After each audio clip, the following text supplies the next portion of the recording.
Welcome back. You're watching FBC Sports. Fiji and England have met 4 times since 1988, and the English have maintained a 100% win rate. So are the Flying Fijians able to turn the tables this time around?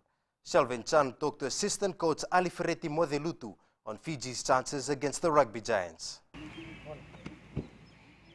Fiji's best chance of beating England will come if players click on match day and stick to the Fijian flair of rugby.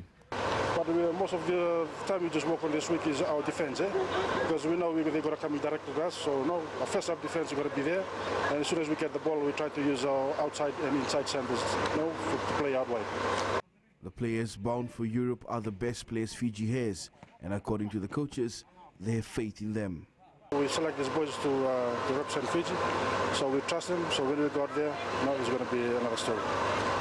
There is optimism that the 9 players joining the team in London will increase Fiji's chances of winning. Yeah, those are professional players, so no, it's going to be easy for them just to know what our pattern was and what the plan that we want to play against England. So I think it's not a worry for us for them just to join us in a few days before the game. It was 13 years ago when Fiji last played England. The 45-24 scoreline does not justify the quality of game Fiji played. This is what the Flying Fijians want to change next weekend at Twickenham. Shelvin Chand, FBC Sports. With the National Stadium out of commission due to renovations, the Fiji Primary Schools Association has turned a new leaf. This year it's preparing for the first divisional championships in its 25-year history. Aksita Tale was at the launch.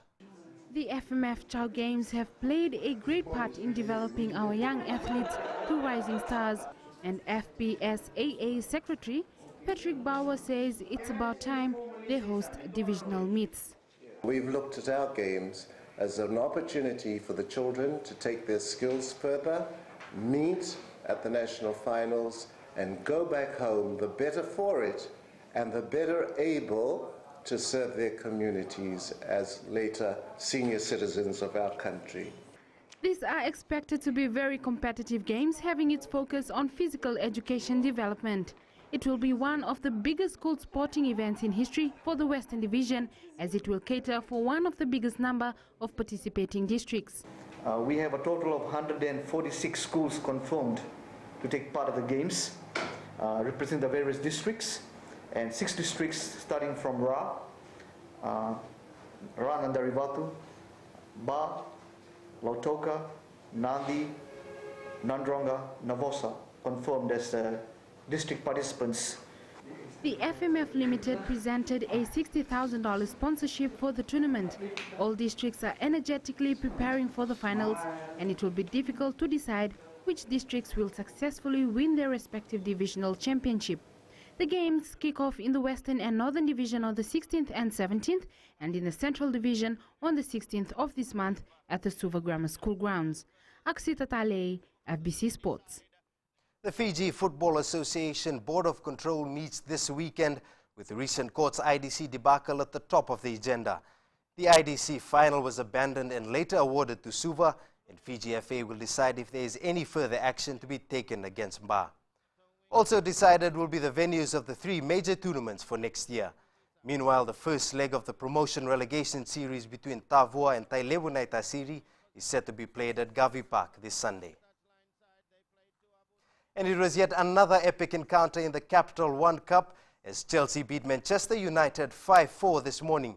Despite taking the lead, United were shut out by Chelsea in extra time. Here are the goals. But here's Ryan Giggs. And Ryan Giggs has driven Manchester United in front.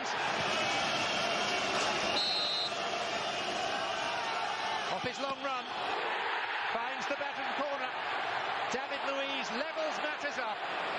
Who he brought here against the coach's wishes at the time. Here's Hernandez, and that's 2-1. Mata. And Cahill wheels away in celebration. Goal is given. Anderson. Nani all the way through. That's a gem of a finish. It's Eden Hazard, and there will be 30 more minutes. That's a poor header. It's let in Sturridge, and Chelsea lead for the first time. Still it's Eden Hazard. Now it's Ramirez. And Ramirez wins the tie for Chelsea.